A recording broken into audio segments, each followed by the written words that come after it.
This is Punk Rock and Politics, and today is September 26, 2017, and this is episode number 38. Let's do this! These days are strange, it's true. I would bomb the shit out of them. If you think that punk rock doesn't mix with politics, you're wrong.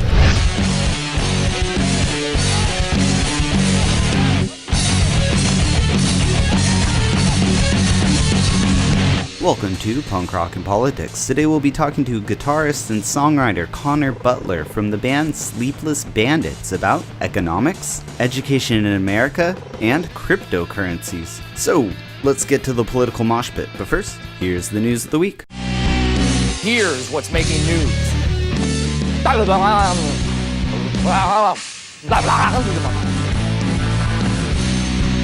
Get that son of a bitch off the field right now.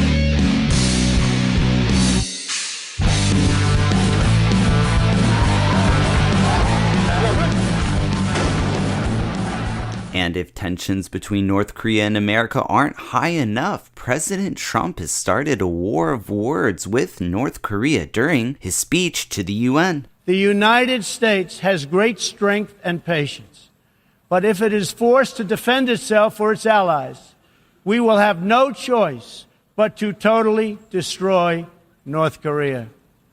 Rocket Man is on a suicide mission for himself and for his regime. The United States is ready, willing, and able, but hopefully this will not be necessary. That's what the United Nations is all about.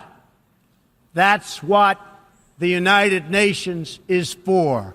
Let's see how they do.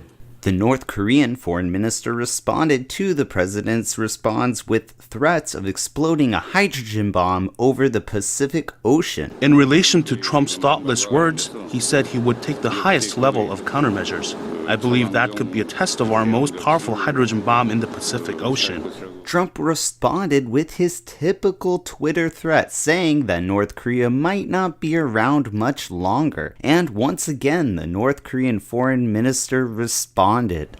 Given the fact that this comes from someone who is currently holding the seat of United States presidency, this is clearly a declaration of war. All the member states participating in the United Nations and the whole world should clearly remember that it was the US who first declared war on our country.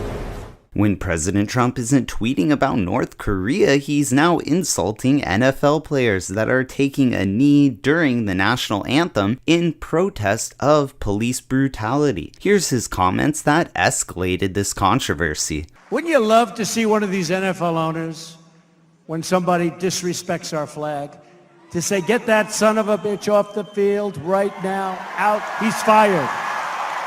He's fired! The president's statement led to over 100 players and owners kneeling the next Sunday to protest his statements. This seems a little counterproductive. But if you don't understand how these two stories are related, you need to think really hard. In the Senate, the Republicans once again are failing to get enough votes for the Graham-Cassidy bill, which will repeal most of the Affordable Health Care Act, also known as Obamacare, and it will turn over health care from the federal government to the states. Yeah, I could see nothing going wrong with that. And in international news, Germany's Angela Merkel's party won the election with 33% of the vote and will set Chancellor Merkel up for her fourth term as chancellor, as she vows to win back right-wing voters.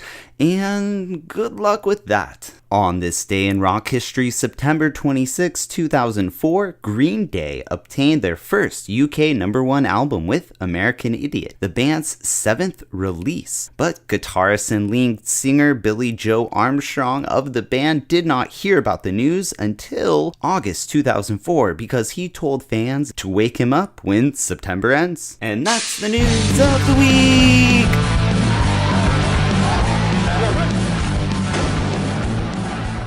The Sleepless Bandits are an indie alternative band from York, Pennsylvania. The two main songwriters, Connor Butler and Nick Wilson, lead the band with drifting melodies and very chill guitar lines. The band seamlessly blends jazz, alternative, and indie rock all into a unique and catchy product. I was able to talk to Connor Butler from the band about economics, and since he has a degree on the subject, it was a great interview that I was able to learn a few things. The Punk Rock and Politics podcast is all about merging music and politics, and today's episode really shines in that regard. So before we get to the interview with Connor, let's check out one of their songs. Here's Alexandria by Sleepless Bandits.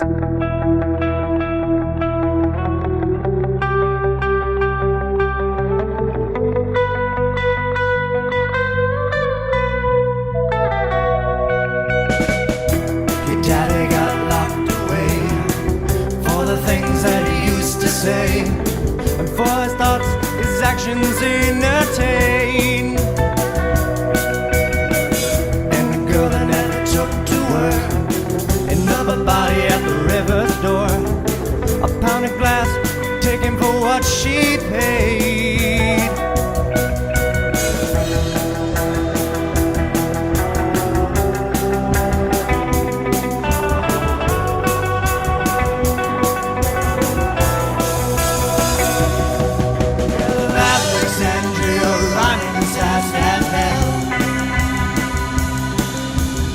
Another thing to complain about is just another little thing to complain about. Well, Alexandria running as fast as hell. Another thing to complain about is just another little thing to complain about.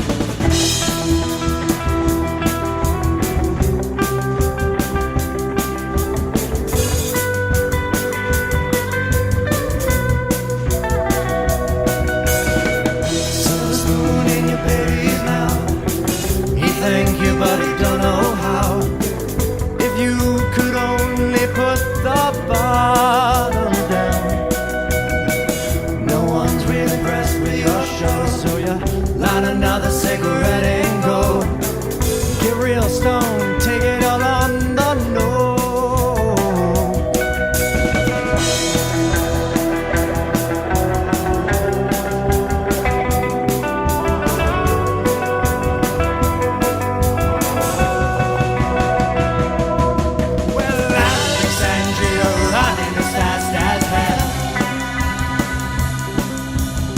Another thing to complain about is just another little thing to complain about. Well, Alexandria running as fast as hell. Another thing to complain about is just another little thing to complain about.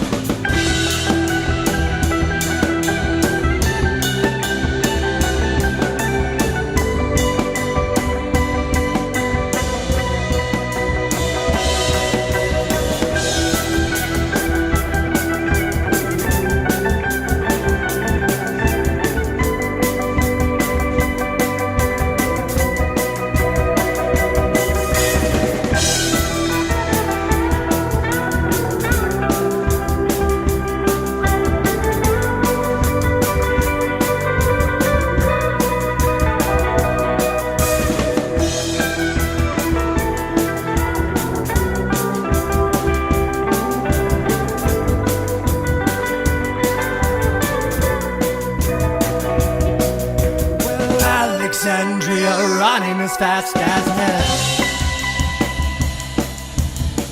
Another thing to complain about is just another little thing to complain about. Well, Alexandria running as fast as hell. Another thing to complain about is just another little thing to complain about. Well, Alexandria running as fast as hell. Another thing to complain about is just another little thing to complain about. Well, Alexandria running as fast as hell. It's just another thing, it's just another thing, it's just another thing, it's just another thing. And that was Alexandria by the Sleepless Bandits. And I have half of the band here with me, Connor Butler. What's up, Connor? Hey, nothing much. Greetings from Pennsylvania. Yeah, cool. Hey, man, thanks so much for coming on the Punk Rock and Politics podcast. Oh, pleasure to be here. Long-time fan, first-time caller. That's funny. Yeah, we were talking about before we set up the recording how I really wanted to do a live show before all this, but that was just like really tough. So we'll pretend it's a live show, for my fantasies. Oh yeah, this is my whole fantasy right here. This is what being a musician is all about. Right. Well, we're doing it live. Our discussion is live, and then it's it's fresh for all the listeners. So let's go out talk really quick about the band Sleepless Bandits. So it's you and Nick Wilson are the writers, correct? Yeah, that's exactly right. And then we have a musical collective of some wonderful people who really support us and keep our ideas flowing and whatnot. Okay, cool. So, and you guys write and record all the music? We write and record all the music, and then we want to play live. We collect our cronies up, play. They do a better job than we do recording it. It's phenomenal to watch. So you guys have a band that you guys go and perform with then? Yeah. They're the Sleepless Bandits, and we're just the people who write the songs. So we just call the plays, and they run with them. Okay, cool. Well, yeah, that's got to be really interesting, because you're writing all this music and then you have to hand it over for someone else to write, play it. So do you write it? Like, are you well versed in music theory also? Oh my gosh, yes. I started playing upright bass when I was 8 years old and moved on to playing piano. And the way that Nick and I originally met was we were playing for orchestras of various musicals. And he was a violinist and I was playing electric bass at the time. Oh, okay, cool. Okay, so yeah, you have a really long history. So yes. So when you write all the music, you actually write it down on sheet music, and then that's how you hand it over. Yeah, we write it down on sheet music, and then we hand it over to our musicians, and I'll play the recording for them, and they get the idea. Then most of the time when we're live, they'll come up with like little tidbits, and if we really like them, we just encourage that. And usually we really like them. If we didn't like them, we would probably fire them. But they're wonderful people. Yeah, right. And usually when you're playing with other musicians, they kind of get an idea of what you like and what works. So I'm sure, and that always adds to the music, of course, and the live experience. Oh yeah, for sure. Because you get your idea that's out there, and it has to be a good piece of songwriting, or else they just tell you it's crap. And we've had that happen before. They've told us that this is no good. Take it off the record. And we're okay, all right, you're the boss. They're like kind of like our first line of defense to putting out crappy music. That's good. You have to have that like firewall, Cool. So and I think it's like an indie kind of chill vibe. And is that kind of what you guys are going for with the sound? Yeah, that's exactly the idea we're going for with the sound. I like jazz a lot. And I really like, for instance, Iron and Wine and some of your bigger West Coast acts. Like, the band Feist was in, and Broken Social Scene. Oh, yeah. So we kind of like ran with that, but obviously added a little more of a musical, cachet to it. I really like writing complex music.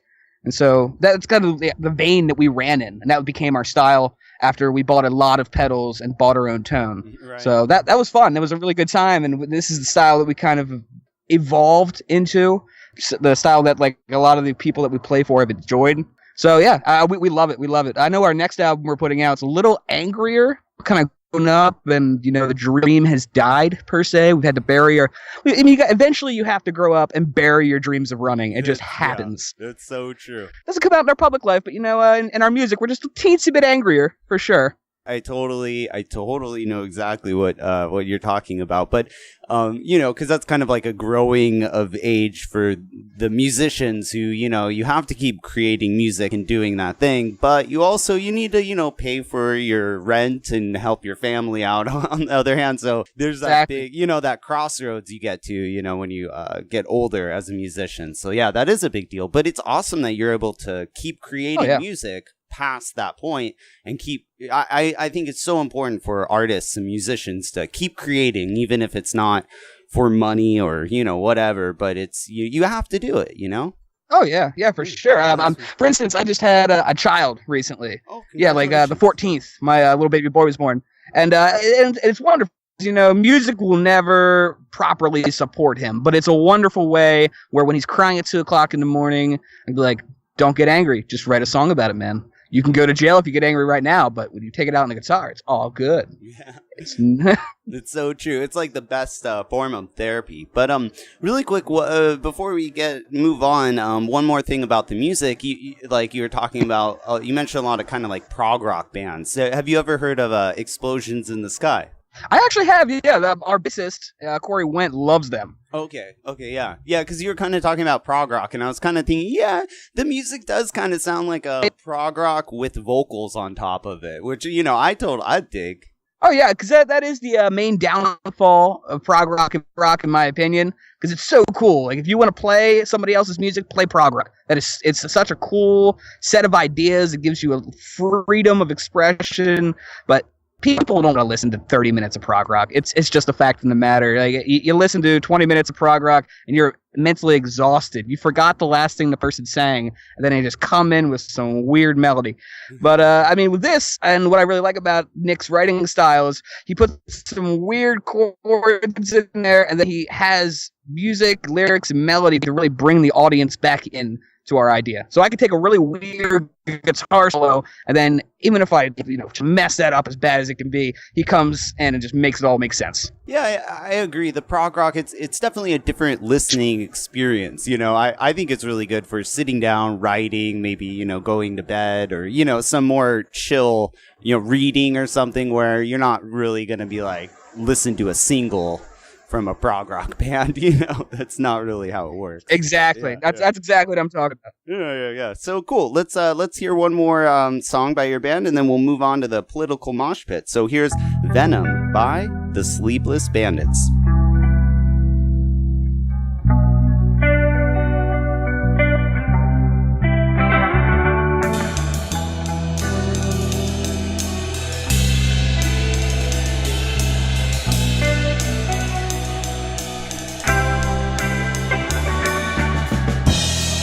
I'm all out of sorts, thinking the love I faced might have been real in the first place. Well, I'm not completely broken yet, contrary you may think. There's still something left in me. My cracks are like a fall, shifting from coast to coast. My unholy ghost. The lies I told were true at the time. It just took me a while to realize I'm blind.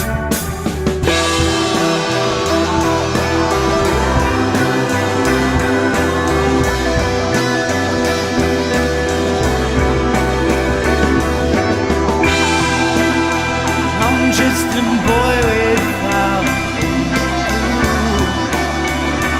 trying to figure it out on me.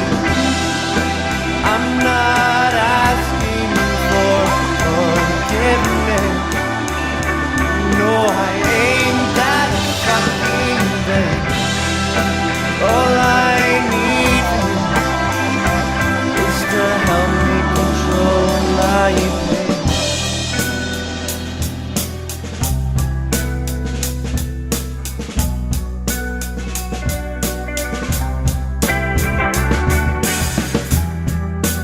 Goodness me, well, I didn't see I had some venom in my stare. Sometimes I hide from the pain. That's why I ran away. That's why I didn't stay. So hate me or love me, take me as you know me. I ain't ever gonna change.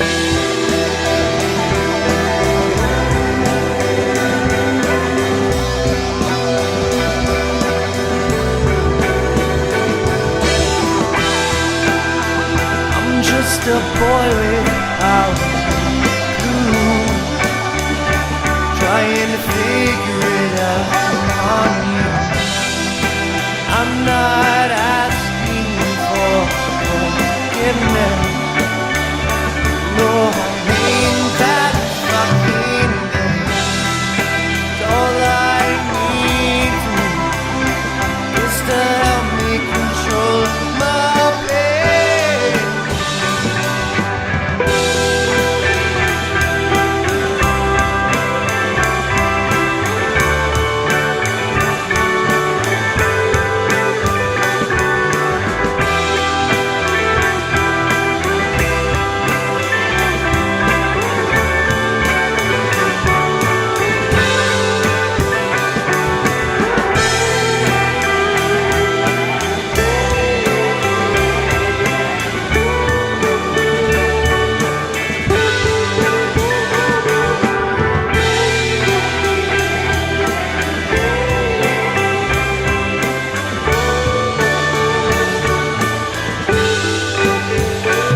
And that was Venom by the Sleepless Bandits. And I have Connor here with us from the band, joining us, going into the punk rock, the political mosh pit. Wait, Connor, hey there. So let's get into this, man. I'm just so excited. Me too. This is what I live for, man. Yeah, no, exactly. When I got an email from you, first of all, I dig the music, but more importantly, you have an economics degree, and this podcast, it's all about getting musicians on, showing their music, and then talking about, political, social issues. And so I'm so excited to have you on, and especially since you're from a different political perspective, it's like, I'm just like, yes, this is going to be a great show. So let's do this. All right, yeah, so my degree is actually in economics from Penn State. Penn State, I actually studied under Neil Wallace. I don't know if you know who he is. He was one of the senior advisors to the Minneapolis Federal Reserve. The guy is a heavy hitter. Oh, yeah, he's old as dirt, very charming man. His ideas were very heady, to the point where, like, a lot of the time, I couldn't understand them, and he would still give me A's, and I was mystified.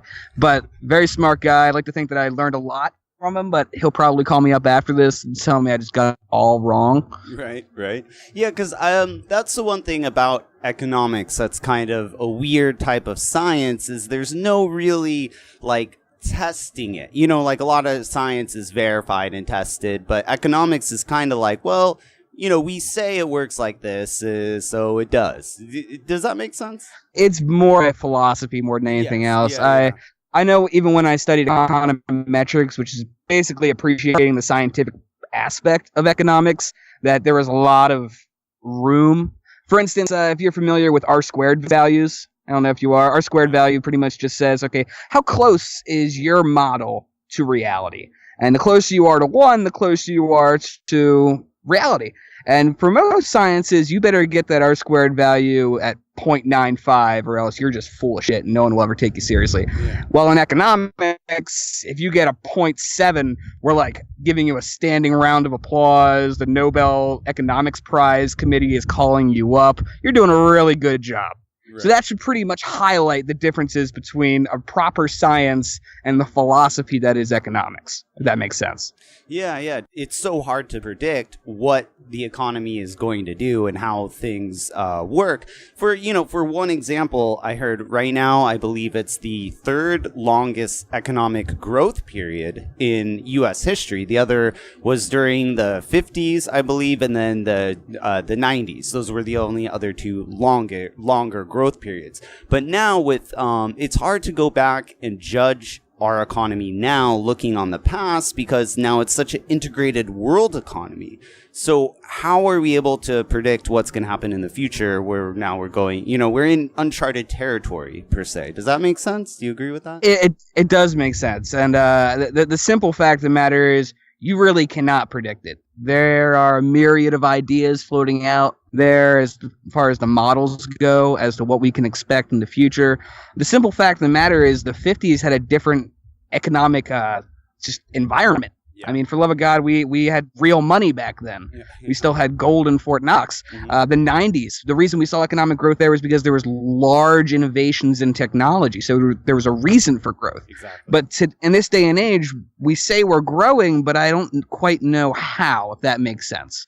All the models have these variables for growth, but none of those growth variables have been affected by anything that's intelligible to me, at least. For instance, our GDP. Our GDP is growing at 1%, which is something that Donald Trump complains about, but is fairly healthy. Most developed nations grow at about 1%. But our jobs are growing at about 5 to 6.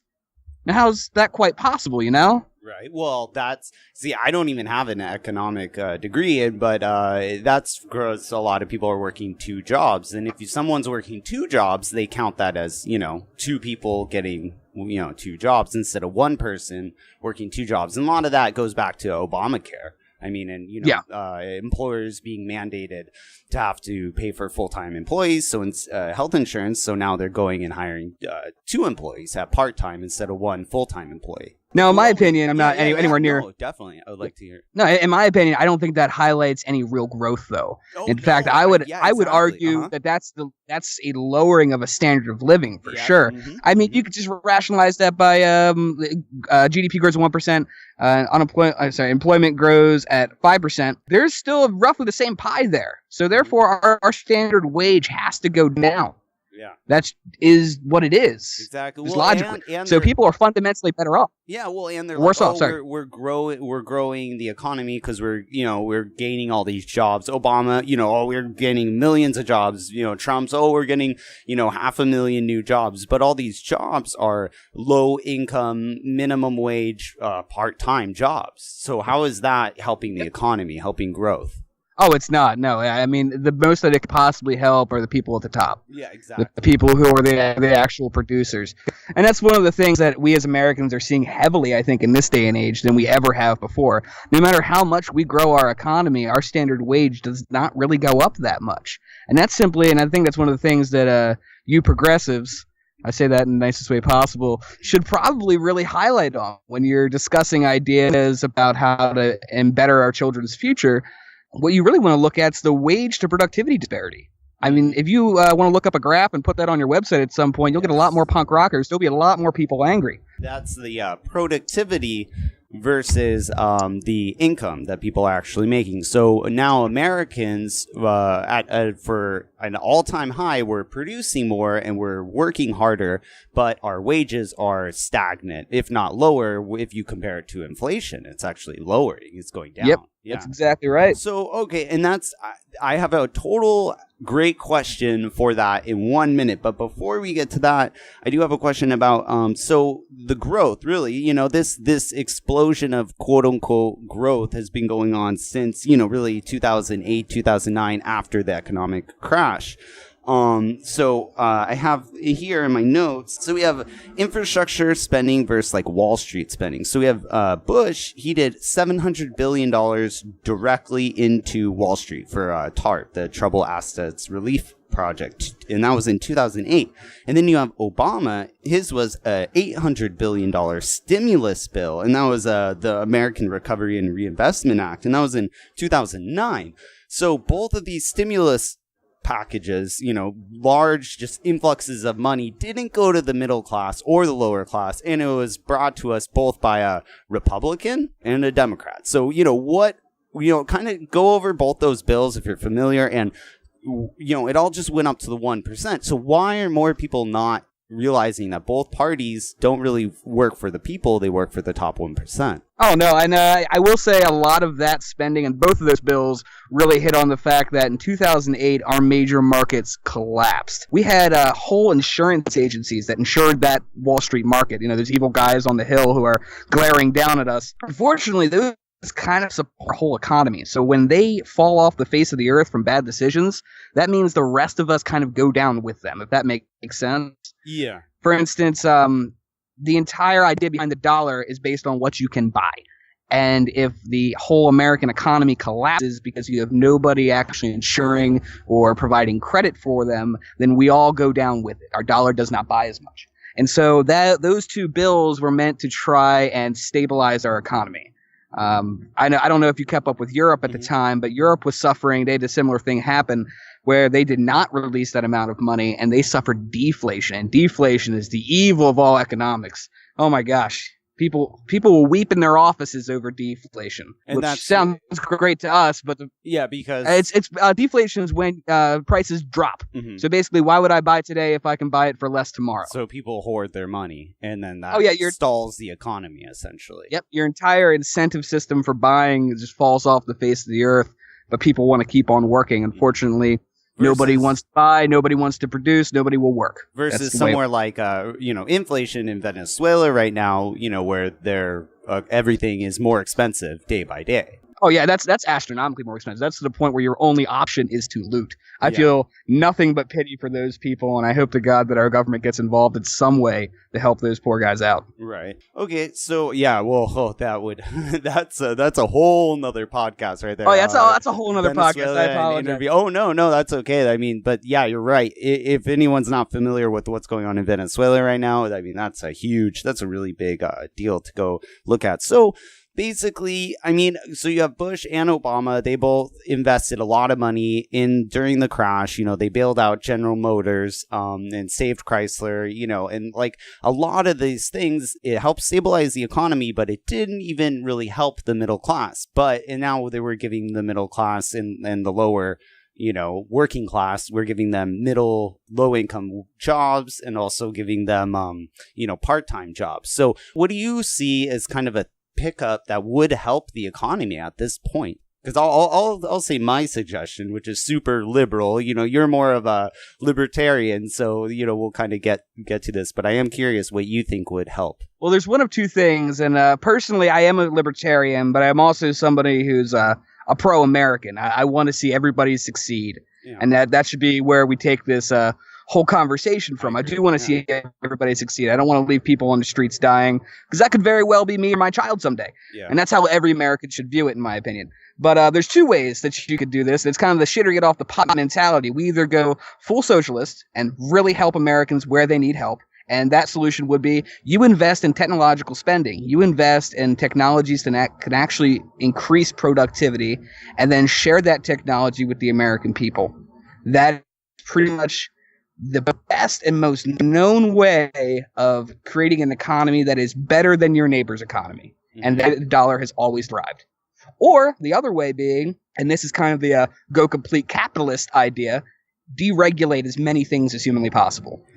Regulations and taxes are a strain on the economy and keep people from investing. So if you took those regulations away, you would be able to further it's kind of like the Keynes to capitalist approach. So if you want to actually spend money where it should be spent. You don't spend it on bullshit like Wall Street every couple months. You deregulate things, and when people fail, you let them fail. That is what it has to be. But you deregulate it so much that if Joe Schmo down the street wants to start his own bank or business, he can do that with virtually no impediments. Right. But see, right now, we kind of see that happening, the deregulation. I mean, we've seen that since the 80s with Reaganomics. We've been going in that direction for the most part. And Trump, he just spent, I think he upped the military budget by $700 billion. So they're kind of paying lip service to doing the Milton Friedman, the laissez-faire capitalist idea, but they don't really do it. It's kind of like the neocons. You know, they do lip service, but they don't actually do what they're saying completely. I mean, if you ask any true capitalist economist, I am not a proper economist. I have a 4-year degree in it. I will not pretend to be something I'm not. No, I mean, it's all about opinions here, too. You know? In my opinion, they're deregulating from the top down, and that's wrong, in my opinion. Yeah, exactly. You need to deregulate at the bottom. You need to make it so that Joe Schmo down the street can cause some direct competition with JP Morgan. Exactly. That's what you need to do. Yeah, because the Walmarts and Amazon deregulating JP Morgan. Yeah. Well, and they're deregulating JP Morgan doesn't do jack shit. And they're letting people merge like that. Actually enforce the antitrust laws that we have. They were written up for a good reason. Follow through with them. Our entire economy is built on the idea that everybody has a chance. Yeah. Your turn. No, it just cut out right there. But you said our economy is built on so everyone has a chance, basically. Exactly. Which right now it's not really like that, because like you're saying, the smaller businesses, they are being strangled by, they're being completely strangled by regulation and by taxes. And, and then while the larger businesses, they can hire the lawyers to be able to get out and do all the corporate tax loopholes to get out of paying all the taxes that the smaller and medium-sized businesses who actually fuel the economy, they can't get out of. No, there's no way. They can hire lawyers. They can hire lobbyists. I mean, they have America by the balls. Excuse my French. That just is what it is. Yeah. And I think that's what you need to do. You need to actually fully invest in a full capitalist economy. Let things lie where they may and follow through with that. It may have a tough few years of growing pains, but I think in 10 years, we will all be better off. Yeah. Fundamentally. It looks more and at the long Mr. term. Bernie Sanders wants us to do. Mm-hmm. Yeah, exactly. Look at the long term. Or you can go the other way with what Mr. Bernie Sanders wants us to do. Go full socialist. Find a socialist system that can actually work and protect that system and encourage people to be a part of their society. And that is pretty much the two options that you have. Going in between the two, where you tax the crap out of as many people as possible and then provide a social service for a minority of people, doesn't really make sense. Yeah, that's kind of like... It's fundamentally going to work against you.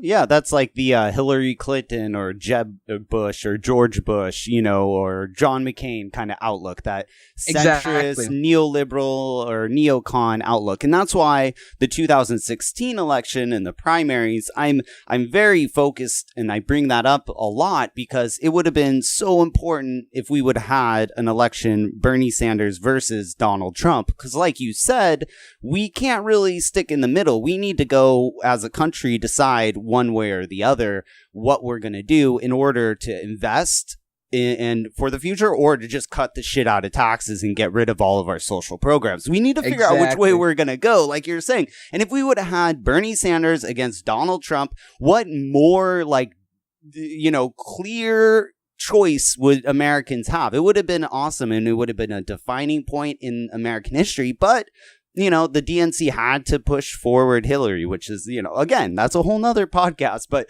that's such a big deal. And like you said, and now it's affecting the economy because people they wanted change. They're like, this is not working. The status quo is not working.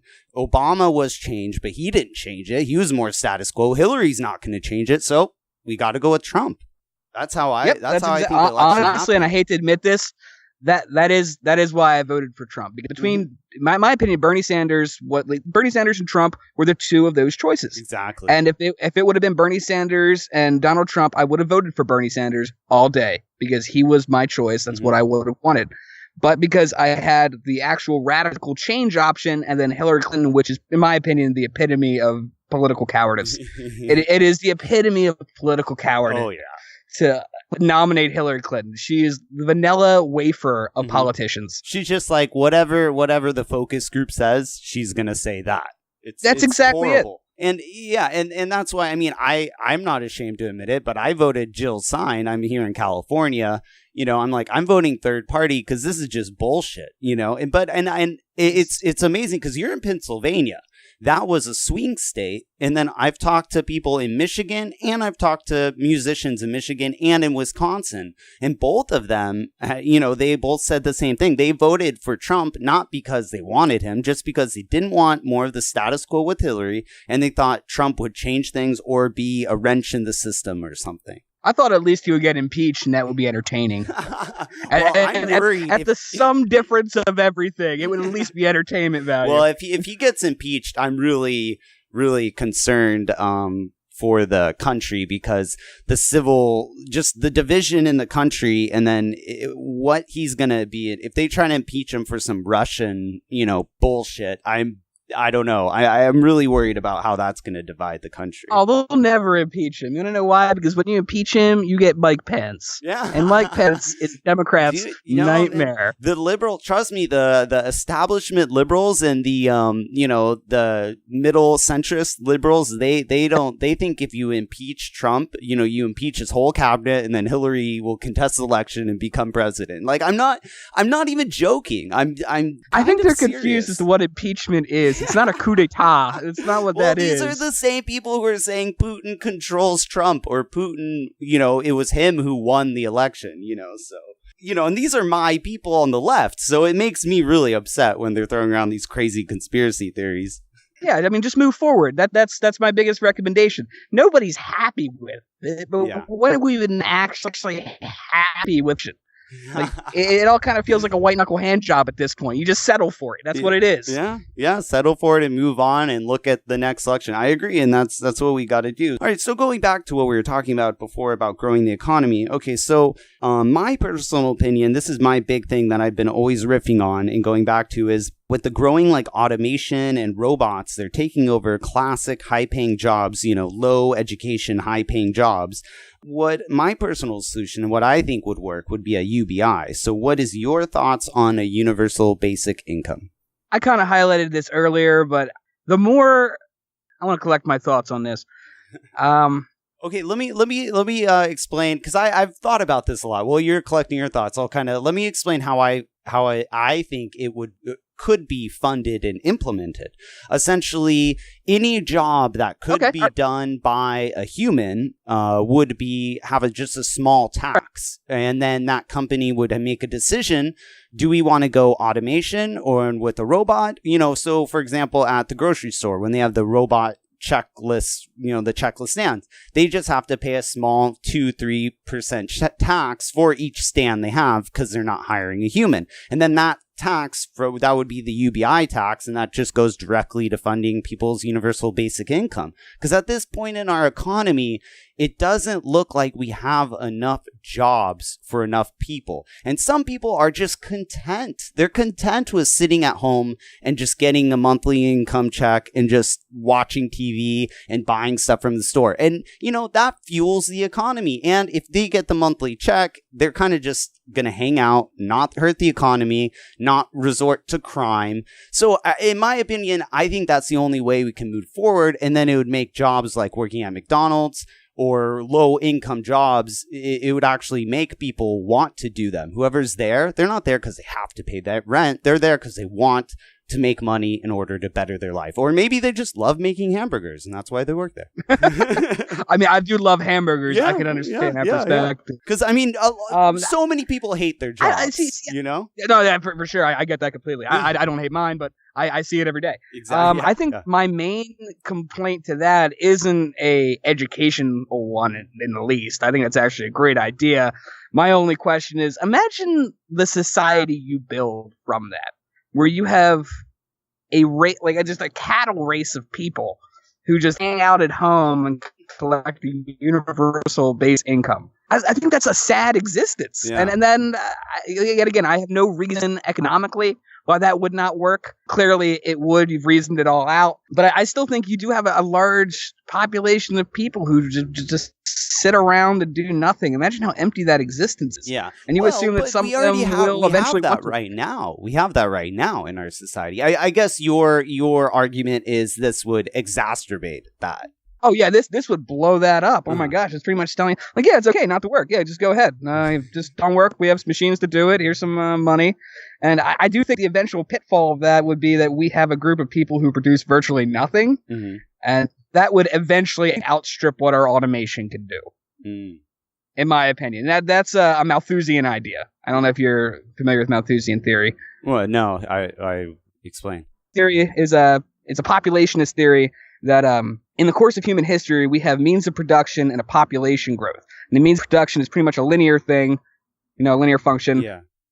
While the population growth is pretty much exponential. Mm-hmm. So when those lines finally meet and the population exceeds our ability to produce, we have famines, we have wars, we have disease spreading, things like that. That will eventually bring those two into an equilibrium. Yeah. So I think eventually we'll outstrip our automation. We won't have any incentive for people to go out and develop technology like that, to find the next frontier.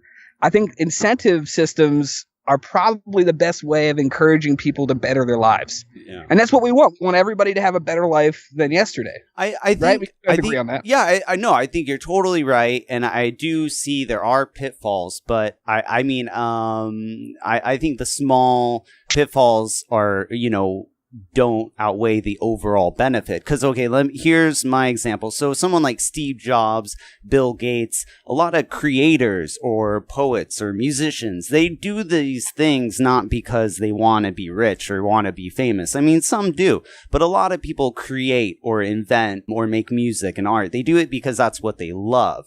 And if we strip away people's, harnesses, of being a slave to the 9-to-5 work week, if we're able to allow them to do that, a lot of people will excel at the things that they actually love. And I don't think the incentive base, I just think the capitalistic idea of the only way to incentivize people on getting them to do anything is money. It's like, sure, some people love money, but I just think that's just a very one-sided way to look at incentive. But other than that, I don't see how to really incentivize a lot of people who are already on welfare and, using the system per se, or, participating in illegal activities to fund their lifestyle. I don't see how we can create, you can make more money, so go get a job. I don't see how we can inspire those people. I mean, Donald Trump saying "Make America Great Again" isn't inspiring them. Obama didn't inspire them either, so I don't know. Maybe they're just the uninspirables. Exactly. Maybe that's just the issue. Yeah. So, we're not like, we're not a fucked up country like Germany, Nazi Germany, that's not what I was saying. Yeah, no, I know. I'm saying, but, I'm sure you can find that argument out there. I would definitely say you would. So a big group of our society are just, I don't think they really want to participate. I don't think they want to excel. They're content with just living and just being. And I understand you can't understand that. I barely can understand that. But I come from more of a social science perspective, so I'm looking at it that. Does that make sense? No, I understand what you're saying completely. And my rebuttal to it would be, I think education is perhaps the way to go about incentivizing people who are not incentivized by money. To let people find their passion. Every human being on this earth has a passion of some sort. Whether it is staying at home and eating bonbons, which is an incredibly stereotypical thing to say, that it might not even be true. I'm sure there are virtually no people who are actually inspired by their bonbons. But I'm sure that amongst every single one of those people who are quote unquote uninspirables, I would imagine they have a lack of motivation. That they've never really had the chance. That they feel disenfranchised with the system that they're a part of and forced to be a part of. Exactly, and that's why they're going to the TV and the bonbons, because that's comfortable and it's like a TV, bonbons, crime, whatever they can find to really pass the time at that point. My opinion is give them a passion. They will find a passion. Educate them. And not this inner city bullshit with, we're giving them an education. That is also a hand job. That is a satisfactory result, not an exemplary result. Yeah. And America's known for exemplary results. We that's what we do. We find solutions to these things. And currently there is no solution that I can come up with for education. But it is proven that better schools have more inspired students who go on and do better things. Yes. It might not be a group of Bill Gates, not be a group of Steve Jobs, but it is a group of people who go out there and they are inspired to at least work to provide for their passion. I think that by providing a system that takes away that aspiration is cruel, at least in my opinion. Yeah, I think you are totally 100% right, and that is definitely a way to inspire people. And I think you are right. I think all people, deep down, there is something that they are passionate about doing, whether it's something simple like gardening or, just, carpentry, or it's something more artsy, like, creating music. But everything deep down, I think there is something that people will be inspired by. And like you're saying, maybe they didn't find it yet. And that does have a lot to go back on the education system and this like cookie cutter education system that the liberals want to push, this blah like block cutter system for everyone to follow, A, B, and C regiment forward. And then the Republicans want to kind of strip it away and not have anything or have individuals decide, where we kind of need a little bit of educate people and teach them skills and show them, arts and, have carpentry, have like, why is every class your whole year through high school and, your your early years of education. It's always math, science, writing. That's all it is. Why don't we have more carpentry and more auto shop and more of that stuff instead of cutting that? That just boggles my mind. Exactly. Yeah. I think that's right. Then my other question is, why in our education system do we demonize technical labor? I know I don't know about where you come from, but in Pennsylvania we have this thing called tech. We have tech schools instead of high school if you opt to go there, and it is just the endless source of fun to make fun of those poor children who decided, no, I'm not a mathematician, I'm not a writer, I'm somebody who is going to raise a family, and that'll be my passion, and I want to go become a plumber, and I want to start that at 18. Yeah. So why do we demonize? No, you're right. That's the liberal education class with the colleges and the universities, has become a good way of making money and keeping kids going there, pumping the money in, and then you get the federal grants, and then it just keeps going up. And now we have education student loans have surpassed college or credit card debt.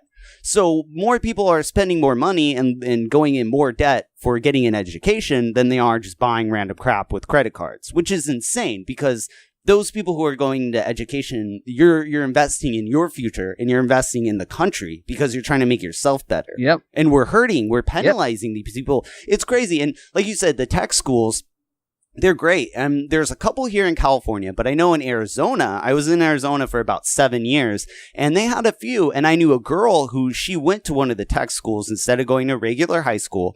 And when she graduated, she already had her, she was doing like massage therapy. She already had her certificate, and she was trained. Was pulling down money. Yeah. Oh yeah. She was making 2-3 times everyone else who graduated, who were going to ASU or the local community colleges, because she got off running a head start. Right when she graduated high school, she was ready to go make $20 an hour plus tips right there instantly in Arizona, which is really good. I believe it. No, looking at their RFI, yeah, they're incredible. Yeah. And I completely agree with you. No, we need to promote that, and we need to promote society that encourages that, because eventually we will have too many white collar workers, and I don't think a lot of people realize that with their whole illegal immigrant option. Like we need them to come here. We need them to pay taxes for sure, but we need them to come here more than anything else. So our white collar class is outstripping our blue collar class, and our blue collar class supports the white collar class. Yeah. People don't get it. Yeah, and when the wealth disparity the gap, when it gets too large, that's when revolutions and the crazy stuff starts fomenting. So yeah, it's really important to keep the lower end risen, and it keeps our economy like stable, like balanced. I see. Exactly. Yeah, and it keeps it growing too. That's the only way for it to grow. Yeah, from the bottom up. And and that's one problem I think from both sides, and that's why I was really happy to have you on, because you kind of libertarian perspective slightly, but I really like the fact that you're calling out people on both sides. Me, I'm on the left. I always call out people on the left because I think intellectual honesty is the only way we're going to move forward, and also having, dialogues like this between people who don't normally agree on everything. I mean, disagreement, it's the only way to move forward. Yeah. It's the only way to decide which idea is better. And deciding your opponent is wrong before you even walk into the room is pretty much what happening with our Congress right now. It's completely ridiculous. And to decide that before you even walk in the room is sure to sponsor an environment that will not seek a solution. It will only go to radical extremes all the time. And radical extremes are rarely the solution. Yeah, and that's what it's all about. It's all about like resisting and stuff on both sides, for Obama's years with the Republicans and now with Trump. So, I don't know if that's going to get any better, but hopefully that's why we'll talk, and, hopefully others at the grassroots will go forward and have these kind of conversations. So, but before I let you go, I've been hearing so much about Bitcoin and blockchain, and I figured, you're into the economy area. What's your opinion on Bitcoin and the blockchain? Bitcoin and blockchain is really interesting to me. I remember when I was in high school, that first came out with the whole Silk Road. Not saying I bought anything on Silk Road, NSA, if you're listening, but Silk Road was like a big thing. Yeah. And what was it? That's part of the reason I ended up studying economics. I'm like, how can somebody just invent their own currency? Mm-hmm. Yeah, that's why. That's the whole issue behind Bitcoin, because Bitcoin will fluctuate based on what it can buy. Yeah, and that's the basis of any fiat currency. It's the basis of the dollar. But the beauty behind Bitcoin originally was that it was untraceable, it was untaxable. You could buy whatever weird stuff you want to buy on the internet from some neckbeard and God knows where. And it was great. It was great for a long time. Recently, this year, they have cracked a way to actually track it. Oh, wow. So they broke the encryption, essentially. They broke the encryption. They're aware of how you pretty much follow the blockchain, so they could follow that through an infinite number of transactions. So in my opinion, I think Bitcoin is going to fall in the near future. Oh, because really? The allure of Bitcoin has now pretty much fallen off. It is now taxable. You can actually tax on it if you can derive a dollar amount from it. And it can no longer, I mean, for the last few years, it hasn't been able to buy what it originally could buy.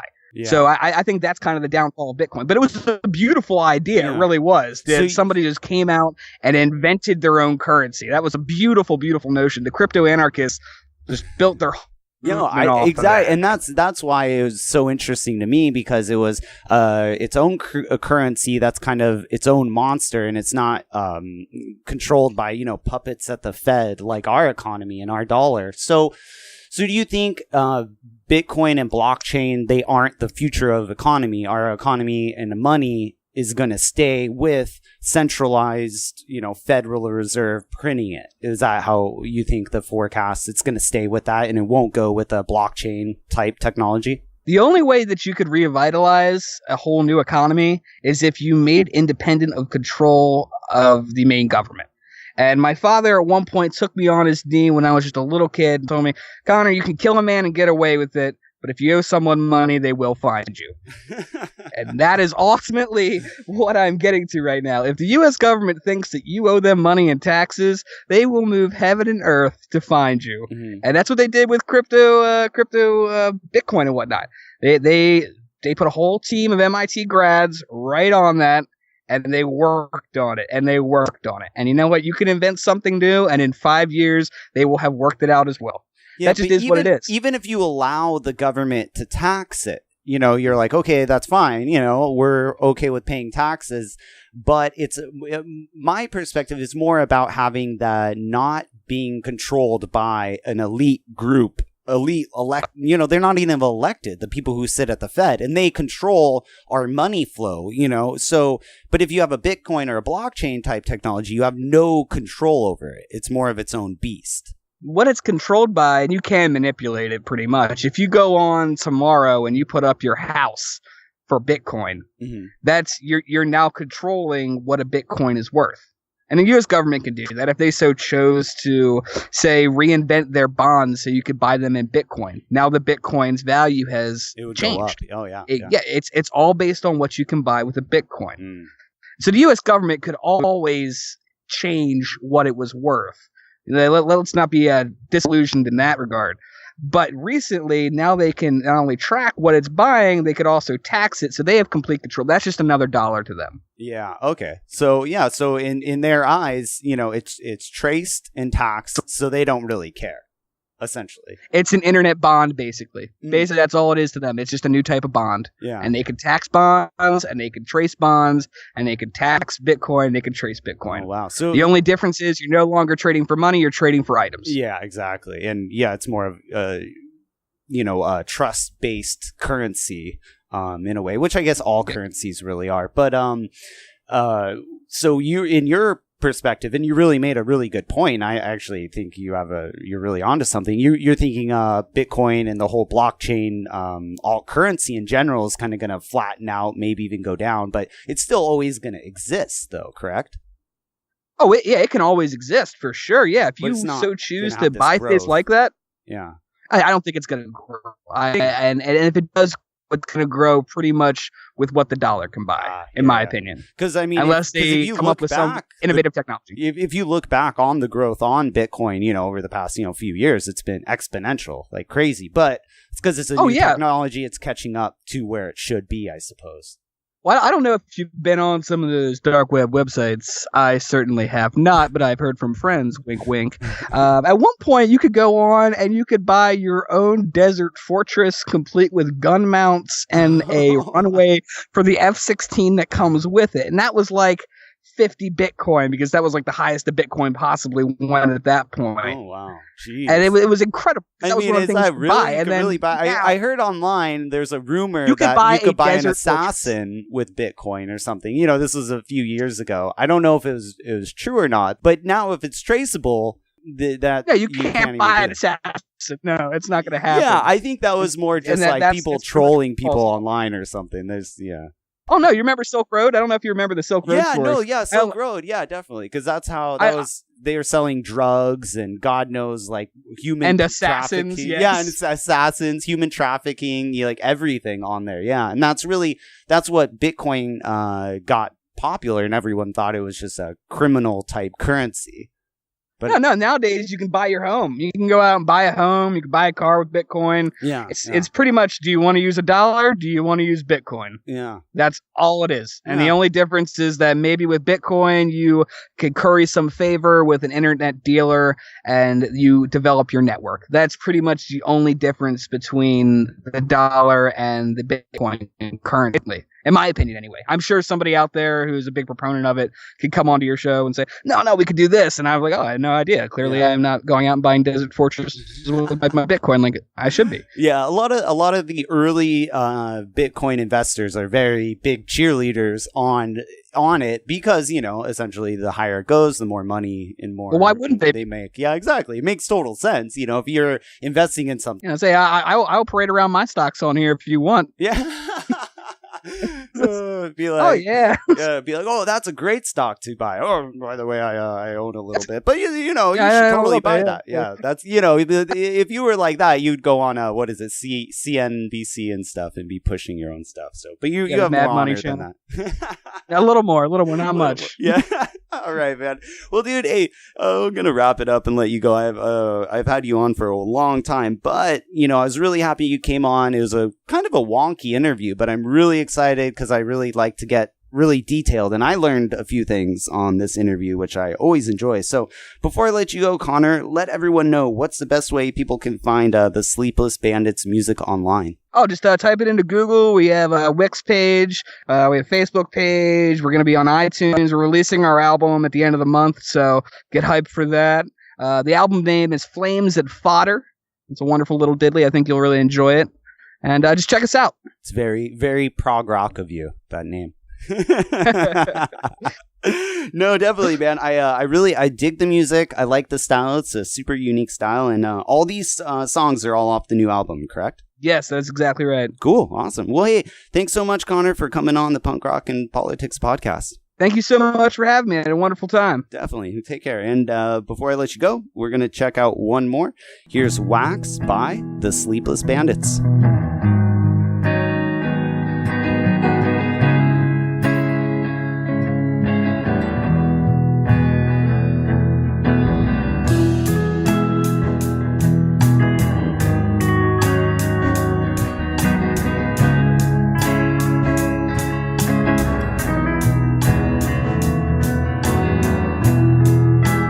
Where did we go wrong, my dear? How did we get here?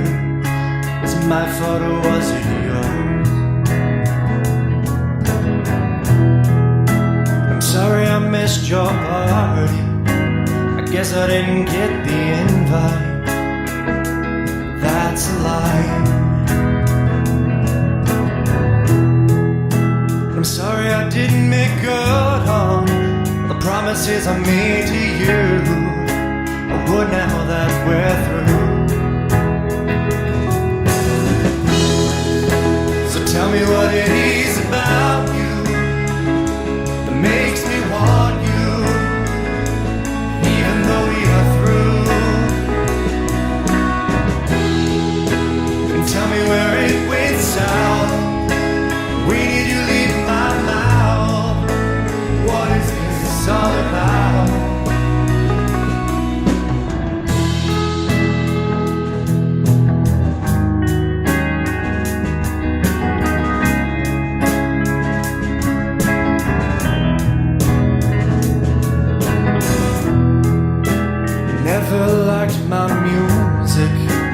never even listened to it, but it made me feel like shit.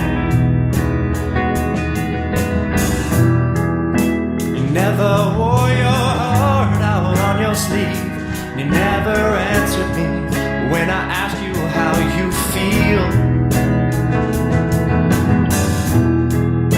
And you never slept over, you said it was unseemly, but all it was sleeping. So tell me what it is about you that makes me want you, even though we are through. And tell me where it went south. When did you leave my house? What is this all about?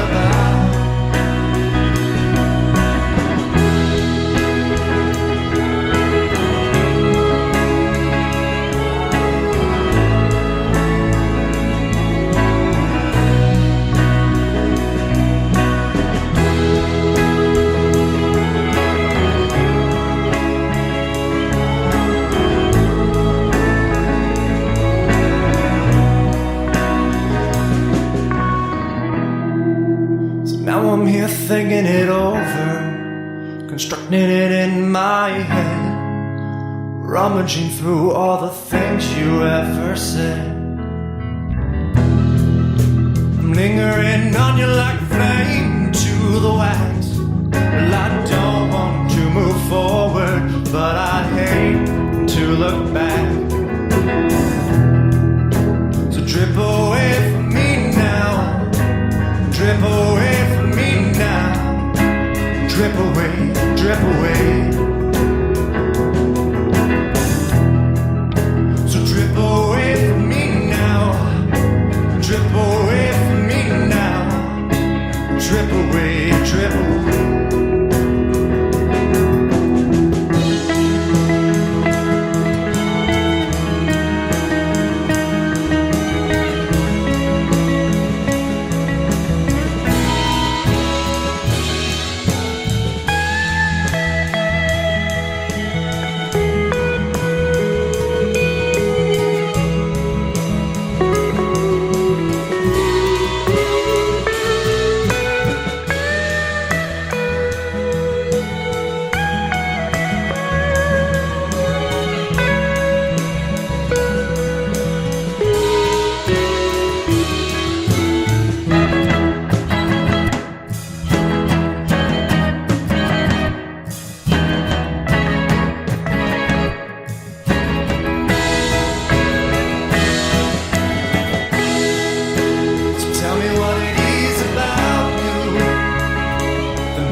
Tell me where it went south.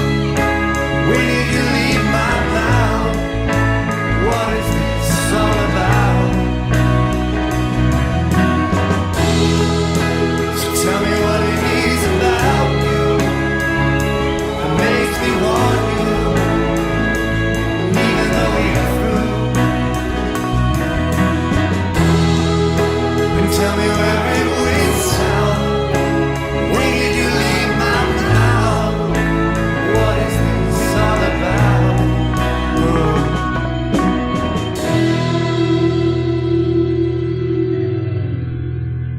Thanks for checking out Punk Rock and Politics. If you enjoyed the show and the information brought to you, please subscribe and share the podcast. It helps us here at Punk Rock and Politics, but more importantly, it helps the featured bands gain exposure. Also, if you know any bands or musicians who would like to join the political mosh pit and have their music featured on the Punk Rock and Politics podcast, please email us at punkrockandpolitics@gmail.com. Thanks again, and we'll see you next time. And rock on, political junkies.